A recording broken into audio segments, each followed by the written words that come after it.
Hey y'all, it's Miss Nova Kane, and today we're going to be talking about threesomes, specifically how to initiate the conversation with your partner, as well as just a couple of things you need to discuss with your partner before you guys get spicy. Okay, so before you jump straight into planning a threesome, you need to make sure that the desire is on both ends. Never try to plan or set up a threesome without making sure your partner is 100% on board. There are a few things to be mindful of when initiating this conversation. First is time and place. While your partner is having playtime with the kids or preparing for presentation for work, probably not the best time to talk. Make sure you choose a time when your partner is calm and open for discussion.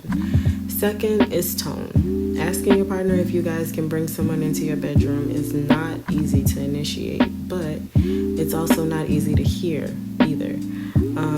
Whether your partner is all for it or not, it's still a very touchy subject to discuss. Make sure your tone communicates sensitivity to your partner's feelings, reassurance of your love for them, and respect for any thoughts they have on the topic. Third is transparency. This is a very vulnerable conversation to have. People are naturally more vulnerable with people who are vulnerable with them. So be honest and be honest about why you want to incorporate a third person and how you think it would benefit the relationship, but don't force anything. Also, don't dance around the topic either. Sometimes there's no other way to say something other than just to say it, but this is also where tone comes back into play too. Let's just say you guys talk through the desire and your partner agrees to get spicy. First of all, congrats. But remember, your partner is the person you're in a relationship with, and that bond should always come first. Before you bring another person into the mix, you want to make sure you both are on the same page with the dynamics of the entire encounter. So, is your relationship stable enough to bring another person into the bedroom? On an emotional level, do you guys have a solid foundation? Do you trust one another? Do you both feel like you can always be open and honest with one another? Is jealousy a huge factor? Truthfully, if you and your partner are always arguing about any of these things, it's probably not a good idea right now, no matter how bad you want it. Are you sure your partner is agreeing because they want to participate, or just because they want to make you happy? Often that happens. You guys are in a relationship. Of course, you turn into a certain level of people pleasing whenever you love someone, and you just want to make sure that it's not out of love for you, but more out of a desire for the entire encounter. If your partner only agrees because they feel guilt-tripped or obligated, this could severely damage your relationship. Leave space in the conversation for your partner to know that they absolutely have no obligation to say yes simply because you've expressed the desire. Also, be sure your partner actually desires the type of people you are looking to have a threesome with. For example, if you plan to bring in a woman, make sure your partner desires sex with a woman. If you want to bring in a man, make sure your partner desires sex with a man. If you want to bring in anything in between, make sure your partner is sexually attracted. This is where you both should get down to the nitty-gritty. For the sake of discussion, we should probably learn a bit of terminology.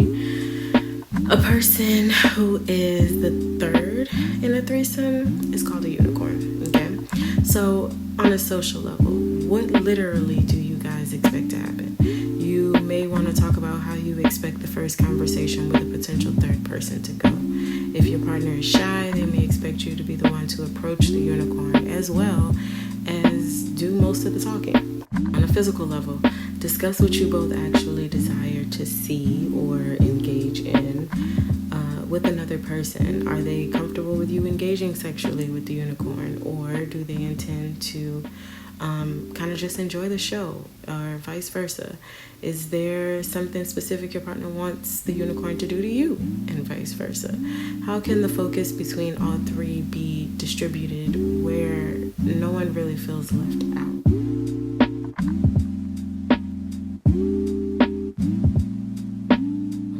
romantic level, what do you both expect this to do for the relationship after it's all said and done? Do you expect this to enhance your sex life? Do you expect this to help you explore more kinks? Do you expect this to simply just be a fun experience for you guys to do together? That's possible. But you just want to get a better idea of what the benefit is. Because if there's really no benefit, I would suggest against it. But that's something you can discuss with your partner. Boundaries. Okay. Boundaries are extremely important to discuss both physically and as far as involvement. I don't even think I said that right. Involvement.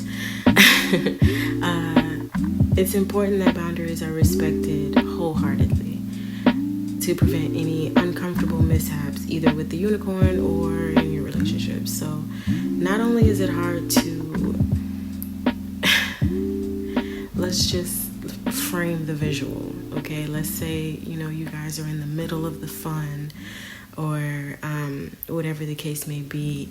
It's extremely hard to discreetly point out when a boundary has been crossed when you three are already in the bedroom. It's pretty awkward for the unicorn too. If you guys are trying to blink twice at each other in the moment, or a huff and a puff, and a person can just kind of sense that energy. It's not a good look. Also, it's embarrassing for you and your partner and uncomfortable for the unicorn, because it's kind of equivalent to you guys arguing in front of a stranger. Really, that's kind of what it feels like. If there's obvious tension developed between you and your partner in the middle of the fun, it gets kind of weird. For example, one of the biggest boundaries is kissing. Some people see it as an intimate act and want to stay completely clear of it. Some people see it as just a part of sex and won't even think twice if it happens. Some people actually think it heightens the fun. It makes things a little bit sexier, right? So it's up to everyone. You got to talk about that kind of stuff. As for involvement, it's important to discuss how involved you both intend to be with the unicorn. So do you eventually want to explore poly and build into something romantic? You guys are kind of just getting to know this person, but you want to eventually have this person come in as more than just a third sexually. It can be a thing. Do you prefer this encounter to be one and done with no contact thereafter, just kind of like a one-night stand as a couple? Do you intend to make sexual experiences a common thing with this one person? So maybe you guys have really vibed, you have become pretty comfortable sexually with this person, and you kind of want them to be just one phone call away, basically, when you guys want to have a little fun, right? So just talk about the involvement, because you don't want one person to be a little bit more involved than another. That's also one of those situations where it gets pretty awkward, because it opens up a whole lot of doors. Okay, so let's just say if it's a man and a woman, and the woman sees that the man is getting a little bit too involved with the unicorn as far as maybe texting her randomly, or allowing the woman to text him randomly, and they're kind of bonding a little bit, or just that kind of thing. It depends on the person what they're okay with. So you definitely want to talk about that. Also, no matter how spicy you plan on getting, you do not want to skip over the safety conversation. Okay, you need to talk about, do you intend to use condoms? Will you ask for and provide? Because you can't just be asking for something you're not willing to provide. Recent STI and STD testing. Okay. That pretty much covers the safety. I'm gonna assume that we're all adults and we know how to have safe sex. It's just important that if you are including a third person, that we don't forget that that's still a thing. It's common when it's two people, but it's still a thing when when it's all said and done and you guys return home, you want to make sure you reconnect. Plan a little romance for you and your partner afterwards. Okay, let's get into a little bit of aftercare. You can cuddle and talk about what you guys enjoyed the most. You can order in and have a movie night. You can even schedule a couples massage for the following morning. Just some way for you guys to just tie everything back to one another. Let the sex be the sex. Let the threesome be the threesome. But just kind of a reminder to you both that you guys are locked in. So yeah, I hope this really helps you guys with not only bringing up this conversation with your partner, but also should your partner say yes, kind of giving you guys the ultimate guide to having some successful spicy time. Alright, please make sure you hit that subscribe button, and I'll see you guys in the next video. Bye.